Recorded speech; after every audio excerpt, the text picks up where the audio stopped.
ಸ್ನೇಹಿತರೆ ನಮಸ್ಕಾರ. ಇತಿಹಾಸದ ಒಂದು ಘಟನೆಯನ್ನ ಆರ್ಎಸ್ಎಸ್ ಮತ್ತೆ ಸಂಘ ಪರಿವಾರ ಆಗಾಗ ಉಲ್ಲೇಖ ಮಾಡುತ್ತದೆ. ಅದರ ಮೂಲಕ ಇಸ್ಲಾಮೋಫೋಬಿಕ್ ಆದ ಒಂದು ನರೇಟಿವ್ ಅನ್ನು ಅದು ಕಟ್ತಾ ಹೋಗ್ತದೆ.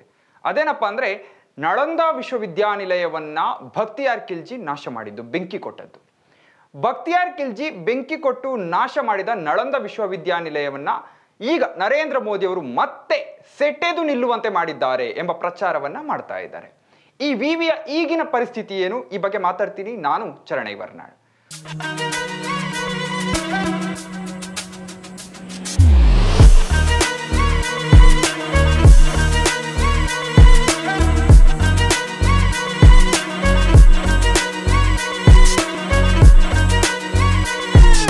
ಬಿಹಾರದಲ್ಲಿರುವ ಈ ಪ್ರಾಚೀನ ಬೌದ್ಧ ವಿಶ್ವವಿದ್ಯಾನಿಲಯದ ಹೆಸರು ಸಿರಿ ನಳಂದ ಮಹಾವಿಹಾರಿ.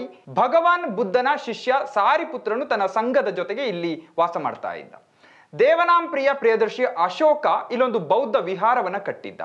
ಗುಪ್ತರ ಕಾಲದಲ್ಲಿ ನಳಂದ ವಿಶ್ವವಿದ್ಯಾನಿಲಯ ಬೆಳೀತಾ ಬಂತು. ಅದೊಂದು ನಳಂದ ಮಹಾವಿಹಾರವನ್ನ ಗುಪ್ತರ ಕಾಲದಲ್ಲಿ ಕಟ್ಟಲಾಯಿತು. ಬೌದ್ಧ ಧರ್ಮದಲ್ಲಿ ವಜ್ರಾಯಾನದ ಪ್ರಭಾವ ಹೆಚ್ಚಾದಾಗ ಥೇರವಾದ ಮತ್ತೆ ಮಹಾಯಾನಗಳ ಪ್ರಭಾವ ಕಡಿಮೆಯಾಗ್ತಾ ಹೋಯಿತು.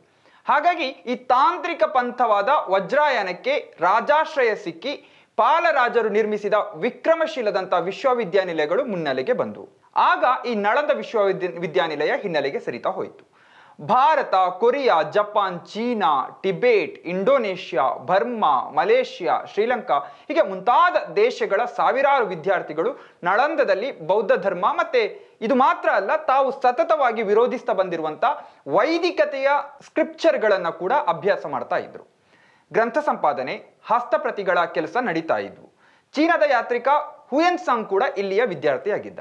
ಇಂಥ ಒಂದು ನಳಂದವನ್ನ ಮುಸ್ಲಿಂ ಆಕ್ರಮಣಕಾರರು ಮಾತ್ರ ನಾಶ ಮಾಡಿದ್ದ.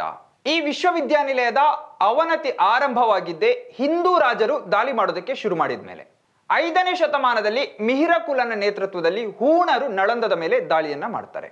ಇನ್ನು ಹರ್ಷವರ್ಧನನ ಕಾಲದಲ್ಲಿ ಬಂಗಾಳದ ದೊರೆ ಶಶಾಂಕ ಬೋಧಗಯದ ಬೋಧಿ ವೃಕ್ಷದ ಮೇಲೆ ದಾಳಿಯನ್ನ ಮಾಡಿ ಹಾನಿಯನ್ನ ಮಾಡ್ತಾನೆ, ಆ ಮರವನ್ನ ಹಾನಿ ಮಾಡ್ತಾನೆ. 8ನೇ ಶತಮಾನದಲ್ಲಿ ಬಂಗಾಳದ ಗೌಡ ರಾಜನ ಆಕ್ರಮಣದಿಂದಾಗಿ ನಳಂದ ತೀವ್ರವಾದ ನಷ್ಟವನ್ನ ಅನುಭವಿಸ್ತದೆ. ಇನ್ನು ಈ ಮಿನ್ಹಾಜುದ್ದೀನ್ ಸಿರಾಜ್ನ ತಬಕ್ ಎ ನಾಸಿರಿಯಲ್ಲಿ ಬರೆದಿರುವ ಹಾಗೆ ಮಹಾಯಾನಿ ಬೌದ್ಧ ಸನ್ಯಾಸಿಗಳನ್ನ ಸಾಯಿಸ್ತಾ ಇದ್ದ ಬಗ್ಗೆ ಆತ ಮಾತನಾಡ್ತಾನೆ. ನಳಂದ 1ನೇ ಮಹಿಪಾಲನ ಕಾಲದಲ್ಲಿ ಬೆಂಕಿಯಿಂದ ಹಾನಿಯಾದಾಗ ಮತ್ತೆ ಅದನ್ನೇ ಅದೇ ರಾಜ ಸರಿಪಡಿಸ್ತಾನೆ. ಇನ್ನು ಈ ಬಖ್ತಿಯಾರ್ ಖಿಲ್ಜಿ ಇಡೀ ಇತಿಹಾಸದಲ್ಲಿ ನಳಂದವನ್ನ ಬೆಂಕಿ ಕೊಟ್ಟು ಸುಮಾರು 6 ತಿಂಗಳ ಕಾಲ ಈ ನಳಂದದ ಲೈಬ್ರರಿ ಸುಟ್ಟ ಬಗ್ಗೆ ಪ್ರಚಾರ ಮಾಡ್ತಾ ಇದ್ದಾರಲ್ವಾ. ಈ ಬಖ್ತಿಯಾರ್ ಖಿಲ್ಜಿ ಟರ್ಕಿಯಿಂದ ಭಾರತಕ್ಕೆ ಲೂಟಿ ಮಾಡಲು ಬಂದಾಗ ಆತನನ್ನ ಯಾರು ಕೂಡ ತಡಿಲಿಲ್ಲ. ಅವನು ಸಂಪತ್ತನ್ನ ಲೂಟಿ ಮಾಡಲು ಬಂದಿದ್ದ. ಆದ್ರೆ ಅವನ್ ಯಾಕೆ ಈ ನಳಂದದ ಲೈಬ್ರರಿಗೆ ಬೆಂಕಿ ಕೊಟ್ಟ?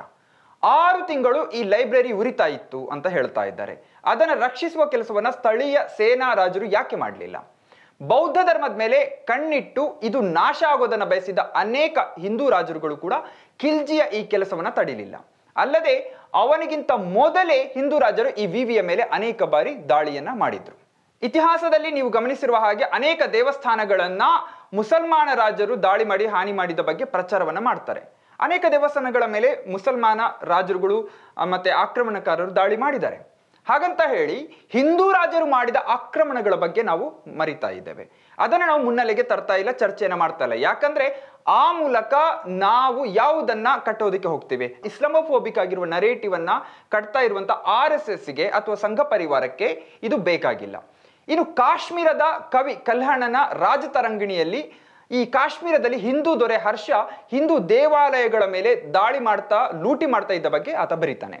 ಇಂತಹ ನೂರಾರು ಘಟನೆಗಳು ಇತಿಹಾಸದಲ್ಲಿ ಇದ್ರೂ ಕೂಡ ಮುಸ್ಲಿಂ ರಾಜರ ಆಕ್ರಮಣವನ್ನ ಗ್ಲೋರಿಫೈ ಮಾಡುವುದು ಯಾಕೆ? ಯಾಕಂದ್ರೆ ಈ ಮೂಲಕ, ಈ ನರೇಟಿವ್ನ ಮೂಲಕ ನಮ್ಮ ಪಕ್ಕದ ಮನೆಯ ಮುಸಲ್ಮಾನನನ್ನ ದ್ವೇಷ ಮಾಡಬೇಕು ಎಂಬುದು ಒಂದು ಸಂಘ ಪರಿವಾರದ ಕುತಂತ್ರ. ಈಗ ಪ್ರಧಾನಿ ನರೇಂದ್ರ ಮೋದಿ ಅವರು ಇದೇ ನಳಂದ ವಿಶ್ವವಿದ್ಯಾನಿಲಯದ ಹೊಸ ಕ್ಯಾಂಪಸ್ ಅನ್ನ ಉದ್ಘಾಟನೆ ಮಾಡಿದ್ದಾರೆ. ಇದೊಂದು ಬಹಳ ದೊಡ್ಡ ಸುದ್ದಿಯಾಗಿದೆ. ಈ ಮೂಲಕ ಬಖ್ತಿಯಾರ್ ಸುಟ್ಟು ಹಾಕಿದ ನಳಂದಕ್ಕೆ ನರೇಂದ್ರ ಮೋದಿ ಪುನರ್ಜೀವವನ್ನ ನೀಡಿದ್ರು ಎಂಬ ಬಾಲಿಶ ಪ್ರಚಾರವನ್ನ ಮಾಡ್ತಾ ಇದ್ದಾರೆ. ಆದ್ರೆ ಅದರ ಕಥೆಯೇ ಬೇರೆ. ಸ್ವತಂತ್ರ ನಂತರ ಈ ವಿವಿಯನ್ನ ಮರು ಆರಂಭಿಸಿದ ಕೀರ್ತಿ ಮೋದಿಗೆ ಸಲ್ಲೋದಿಲ್ಲ. ಬದಲಾಗಿ ಅಲ್ಲಿ ಮಾಡಿರುವ ಅವಾಂತರಗಳ ಅಪಕೀರ್ತಿ ಅವರಿಗೆ ಸಲ್ಲುತ್ತದೆ. 2016ರಲ್ಲಿ ನರೇಂದ್ರ ಮೋದಿ ಅವರ ಸರ್ಕಾರವು ನಳಂದಾದ ಸ್ವಾಯತ್ತತೆಯನ್ನ ತೆಗೆದುಹಾಕ್ತದೆ, ಅದರ ಇಂಡಿಪೆಂಡೆನ್ಸಿಯನ್ನ ತೆಗೆದುಹಾಕ್ತದೆ, ಅಟೋನಮಸ್ ಅನ್ನ. ಆಗ ಅಲ್ಲಿನ ಕುಲಪತಿಯಾಗಿದ್ದ ಸಿಂಗಪುರದ ಮಾಜಿ ವಿದೇಶಾಂಗ ಸಚಿವ ಜಾರ್ಜಿಯೋ ತಮ್ಮ ಕುಲಪತಿ ಸ್ಥಾನಕ್ಕೆ ರಾಜೀನಾಮೆಯನ್ನ ಕೊಡ್ತಾರೆ. ಇದರ ಬೆನ್ನಲ್ಲೇ ಸಾಲು ಸಾಲು ಅಂತಾರಾಷ್ಟ್ರೀಯ ಅಧ್ಯಾಪಕರು ಹೊರಬರ್ತಾರೆ. ಕೆಲವರನ್ನ ವಿಶ್ವವಿದ್ಯಾನಿಲಯದಿಂದ ಬಲವಂತವಾಗಿ ಸರ್ಕಾರ ಕಿತ್ತು ಹಾಕ್ತದೆ. ನರೇಂದ್ರ ಮೋದಿ ಅವರಿಗಿಂತ ಮೊದಲೇ 2007 ಮತ್ತು 2009ರಲ್ಲಿ ನಳಂದ ವಿಶ್ವವಿದ್ಯಾನಿಲಯವನ್ನ ಪುನರ್ಜೀವಗೊಳಿಸುವುದಕ್ಕೆ ಪೂರ್ವ ಏಷ್ಯಾದ ಶೃಂಗಸಭೆಯಲ್ಲಿ ಅಂತಾರಾಷ್ಟ್ರೀಯ ಸಹಯೋಗವೊಂದನ್ನು ಮಾಡಲಾಯಿತು. ಆದಾಗ್ಯೂ ಕೂಡ 2016ರ ನಂತರ ಈ ದೇಶಗಳ ಕೊಡುಗೆಗಳನ್ನ ನಿರಾಕರಿಸಿದೆ. ಸಂಸದೀಯ ಸಮಿತಿಯ ವರದಿ 2019ರಲ್ಲಿ ಇದನ್ನೇ ಹೇಳ್ತದೆ. ನರೇಂದ್ರ ಮೋದಿ ಅವರು ತಮ್ಮ ಎಕ್ಸ್ ನಲ್ಲಿ ಮೊನ್ನೆ ನಳಂದದ ಕ್ಯಾಂಪಸ್ನ ಉದ್ಘಾಟನೆಯ ಬಗ್ಗೆ ಪೋಸ್ಟ್ ಅನ್ನು ಹಾಕಿದ್ರು. Net zero energy, net zero emissions, net zero water and net zero waste model ಎಂದು ಹಾಡಿ ಹೊಗಳಿದ್ರು. ಆದ್ರೆ ಇಲ್ಲಿ ಝೀರೋ ಆಗಿರೋದು ಏನು? ಇಲ್ಲಿ ಝೀರೋ ಆಗಿರೋದು ಅಕಾಡೆಮಿಯ ಮಾತ್ರ. ಇಲ್ಲಿ ಝೀರೋ ಆಗಿರೋದು ಶಿಕ್ಷಣ. ಈ ವಿಶ್ವವಿದ್ಯಾನಿಲಯಕ್ಕೆ 1 ವರ್ಷದಿಂದ ಕುಲಪತಿಗಳೇ ಇಲ್ಲ. ವಿವಿಯ ಪ್ರಮುಖ ನಿರ್ಧಾರಗಳನ್ನ ತೆಗೆದುಕೊಳ್ಳುವ ಆಡಳಿತ ಮಂಡಳಿಯಲ್ಲಿ ಸರ್ಕಾರಿ ಅಧಿಕಾರಿಗಳನ್ನ ಮೋದಿ ಸರ್ಕಾರ ಕೂರಿಸಿದೆ. ಕೆಲವು ಸದಸ್ಯರು ಅಕಾಡೆಮಿಕ್ ಹಿನ್ನೆಲೆಯವರು ಅದರಲ್ಲಿ ಇದ್ದಾರೆ. ಅಲ್ಲದೆ ಈ ಕಮಿಟಿಯ ಹೆಡ್ ಯಾರಪ್ಪ ಅಂದ್ರೆ ಈ ದೇಶದಲ್ಲಿ ನಿರುದ್ಯೋಗ ಎಂಬುದು ಸಮಸ್ಯೆಯೇ ಅಲ್ಲ ಎಂಬ ಮೂರ್ಖ ಹೇಳಿಕೆಯನ್ನು ಕೊಟ್ಟಿದ್ದ ಅರವಿಂದ್ ಪಣಗರಿಯ. ಅಚ್ಚರಿ ಅಂದ್ರೆ ವಿಶ್ವವಿದ್ಯಾನಿಲಯದ ವೆಬ್ಸೈಟ್ ನಲ್ಲಿ ಹೆಚ್ಚಿನ ಪ್ರಾಧ್ಯಾಪಕರ ಪ್ರೊಫೈಲ್ಗಳು ಅಪಾರದರ್ಶಕವಾಗಿವೆ, ಕಾಣಿಸ್ತಾ ಇಲ್ಲ. ಸಾಮಾನ್ಯವಾಗಿ ವಿಶ್ವವಿದ್ಯಾನಿಲಯಗಳ ವೆಬ್ಸೈಟ್ ನಲ್ಲಿ ಅಲ್ಲಿರುವ ಪ್ರಾಧ್ಯಾಪಕರುಗಳ ಬಗ್ಗೆ, ಅಲ್ಲಿರುವ ಡಿಪಾರ್ಟ್ಮೆಂಟ್ಗಳ ಬಗ್ಗೆ, ಶಿಸ್ತುಗಳ ಬಗ್ಗೆ ವೆಬ್ಸೈಟ್ ನಲ್ಲಿ ಮಾಹಿತಿಯನ್ನ ಹಾಕ್ತಾರೆ. ಆದ್ರೆ ನಳಂದ ವಿಶ್ವವಿದ್ಯಾನಿಲಯದ ವೆಬ್ಸೈಟ್ ನಲ್ಲಿ ಅಲ್ಲಿರುವ ಪ್ರಾಧ್ಯಾಪಕರ ಪ್ರೊಫೈಲ್ಗಳು ನಾಪತ್ತೆಯಾಗಿವೆ. ಅವರ ಹಿನ್ನೆಲೆ ಏನು, ಅಕಾಡೆಮಿಕ್ ಸಾಧನೆಗಳೇನು, ಯಾವ ಮಾಹಿತಿಯೂ ಸರಿ ಇಲ್ಲ. ಅಷ್ಟಕ್ಕೂ ಸರಿಯಾದ ಮಾಹಿತಿ ನೀಡದೇ ಇರುವುದು, ಅಪಾರದರ್ಶಕತೆ ಮತ್ತು ಸುಳ್ಳು ಮಾಹಿತಿಗಳನ್ನ ಹರಡೋದು ಮೋದಿ ಸರ್ಕಾರದ ದೊಡ್ಡ ಬಂಡವಾಳ. ಮೋದಿಗಿಂತ ಮೊದಲು 2014 ಮತ್ತು 2015ರಲ್ಲಿ ನಳಂದವು ಪ್ರಪಂಚದಾದ್ಯಂತ ಇರುವ ಉನ್ನತ ಮಟ್ಟದ ವಿದ್ವಾಂಸರು ಮತ್ತೆ ಅಧ್ಯಾಪಕರನ್ನ ಆಕರ್ಷಣೆ ಮಾಡಿತ್ತು. ಆದ್ರೆ ಅವರೆಲ್ಲ ಈಗ ವಿವಿಯನ್ನ ಬಿಡ್ತಾ ಇದ್ದಾರೆ. ಇನ್ನು ಈ ವಿಶ್ವವಿದ್ಯಾನಿಲಯದ ಪರಿಸ್ಥಿತಿ ಹೇಗಿದೆ? ಬಿಹಾರದ 24 ವಿಶ್ವವಿದ್ಯಾನಿಲಯಗಳಲ್ಲಿ ನಳಂದ ವಿಶ್ವವಿದ್ಯಾನಿಲಯವು 19ನೇ ಸ್ಥಾನದಲ್ಲಿದೆ ಎಂಬುದು ಆ ವೆಬ್ಸೈಟ್ ಹೇಳುತ್ತದೆ. ಇದರರ್ಥ ಬಿಹಾರದಲ್ಲಿ 18 ಕಡಿಮೆ ಅನುದಾನಿತ ವಿಶ್ವವಿದ್ಯಾನಿಲಯಗಳು ನಳಂದಕ್ಕಿಂತ ಮೇಲಿವೆ. ವಿದ್ಯಾರ್ಥಿಗಳು ಇಲ್ಲಿ ಕೋರ್ಸ್ ತೆಗೆದುಕೊಳ್ಳೋದಕ್ಕೆ ಹಿಂಜರಿತಾ ಇದ್ದಾರೆ. ಫೀಸ್ ಕಟ್ಟೋದಕ್ಕೆ ಕೂಡ ಹೋಗ್ತಾ ಇಲ್ಲ. ಇಲ್ಲಿ ಓದಿ ತಮ್ಮ ಭವಿಷ್ಯವನ್ನ ಹಾಳು ಮಾಡಿಕೊಳ್ಳೋದಕ್ಕೆ ಅವರು ಸಿದ್ಧರಿಲ್ಲ. ಒಟ್ಟಾರೆ ವಿವಿಯ ಶೈಕ್ಷಣಿಕ ವಾತಾವರಣ ಸಂಪೂರ್ಣವಾಗಿ ಕೊಳೆತು ನಾರ್ತಾ ಇದೆ. ಇಲ್ಲಿ ಆರಂಭಿಸಿರುವ ಸರ್ಟಿಫಿಕೇಟ್ ಕೋರ್ಸ್ಗಳು ಈ ದೇಶದಲ್ಲಿ ಅಣಬೆಗಳಂತೆ ಇದ್ದಿರುವ ಫೇಕ್ ಯೂನಿವರ್ಸಿಟಿಗಳಂತೆ ಕೆಲಸ ಮಾಡ್ತಾ ಇದ್ದಾವೆ. ನೀವು ಗಮನಿಸಿರ್ಬೋದು, ಪೀಸ್ ಯೂನಿವರ್ಸಿಟಿ ಅಂತ ಅನೇಕ ಫೇಕ್ ಯೂನಿವರ್ಸಿಟಿಗಳು ಸರ್ಟಿಫಿಕೇಟ್ ಗಳನ್ನ, ಡಾಕ್ಟರೇಟ್ ಗಳನ್ನ ಕೊಡ್ತವೆ. ಅದೇ ರೀತಿಯಲ್ಲಿ ನಳಂದ ವಿಶ್ವವಿದ್ಯಾನಿಲಯದ ಸರ್ಟಿಫಿಕೇಟ್ ಕೋರ್ಸ್ ಕೂಡ ವಿದ್ಯಾರ್ಥಿಗಳನ್ನ ಅದೇ ರೀತಿಯ ಪರಿಸ್ಥಿತಿಗೆ ತಳ್ಳುತ್ತಾ ಇದೆ. ಇದನ್ನ ಇಟ್ಟುಕೊಂಡು ಏನು ಮಾಡೋದು? ವಿದ್ಯಾರ್ಥಿಗಳು ನಿರುದ್ಯೋಗಿಗಳಾಗಬೇಕಾದಿತ್ತು. ಅದಕ್ಕೆ ಇರಬಹುದೇನೋ ನಿರುದ್ಯೋಗ ಒಂದು ಸಮಸ್ಯೆಯೇ ಅಲ್ಲ ಅಂತ ಹೇಳಿಕೆಯನ್ನು ಕೊಟ್ಟಂತಹ ಪನಗರಿಯನನ್ನ ಆ ವಿಶ್ವವಿದ್ಯಾನಿಲಯದ ದೊಡ್ಡ ಹುದ್ದೆಯಲ್ಲಿ ಕೂರಿಸಿದ್ದಾರೆ. ಮೋದಿ ಕೈಯಲ್ಲಿ ದೇಶದ ಶಿಕ್ಷಣ ವ್ಯವಸ್ಥೆ ಹೇಗೆಲ್ಲ ಕುಲಗೆಡುತ್ತದೆ ಎಂಬುದಕ್ಕೆ ಉತ್ತಮ ಉದಾಹರಣೆಯಾಗಿ ಈ ನಳಂದ ವಿಶ್ವವಿದ್ಯಾನಿಲಯವನ್ನ ತೆಗೆದುಕೊಳ್ಳಬಹುದು.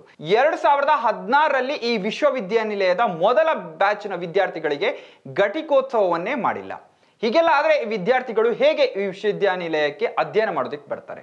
ಮೋದಿ ಅಂಡ್ ಗ್ಯಾಂಗ್ ಈ ವಿಶ್ವವಿದ್ಯಾನಿಲಯದ ಕ್ಯಾಂಪಸ್ ಅನ್ನು ತನ್ನ ಅಡ್ಡ ಮಾಡಿಕೊಳ್ಬೇಕಾದೀತು ಅಷ್ಟೇ.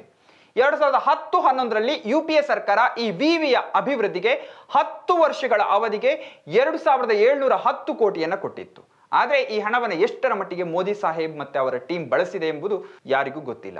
ಎಷ್ಟು ವಿದ್ಯಾರ್ಥಿಗಳು ಈ ವಿಶ್ವವಿದ್ಯಾನಿಲಯದಲ್ಲಿ ಓದಿ ಹೋಗಿದ್ದಾರೆ, ಅವರ ಭವಿಷ್ಯ ಈಗ ಹೇಗಿದೆ ಎಂಬುದು ದೇವರಿಗೆ ಗೊತ್ತು. ಟ್ಯಾಕ್ಸ್ ಕಟ್ಟುವ ಜವಾಬ್ದಾರಿಯುತ ನಾಗರಿಕರಾಗಿರುವ ನಾವು ಈ ವಿಶ್ವವಿದ್ಯಾನಿಲಯದಲ್ಲಿ ಏನಾಗ್ತಾ ಇದೆ, ಏನಾಗಿದೆ ಎಂಬುದನ್ನು ತಿಳಿದುಕೊಳ್ಳುವ ಹಕ್ಕು ಹೊಂದಿದ್ದೇವೆ. ಮೋದಿ ಕಟ್ಟಡವನ್ನ ಕಟ್ಟಿ, ಪೂಜೆ ಮಾಡಿ, ಕೆರೆಗಳನ್ನ ಮಾಡಿ, 4 ಫೋಟೋ ತೆಗೆಸಿಕೊಂಡು ಟ್ವಿಟ್ಟರ್, ಫೇಸ್ಬುಕ್ಕಿಗೆ ಹಾಕಿಕೊಂಡು ಮಜಾ ಮಾಡ್ತಾ ಇದ್ರೆ ನಳಂದ ಅಭಿವೃದ್ಧಿಯಾದೀತು ಅಂತ ಅಂದುಕೊಂಡಿದ್ದಾರೆ.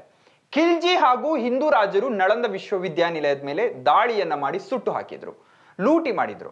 ಮೋದಿಜಿ ಅಂಡ್ ಗ್ಯಾಂಗ್ ಲೂಟಿ ಮಾಡುವ ಜೊತೆಗೆ ಪ್ರಖಂಡ ವಿದ್ವತ್ತಿನ ಪ್ರತೀಕವಾದ ನಳಂದದ ಮಾನ ಮರ್ಯಾದೆಯನ್ನು ಕೂಡ ತೆಗೆಯುವುದಕ್ಕೆ ಹೊರಟಿದ್ದಾರೆ.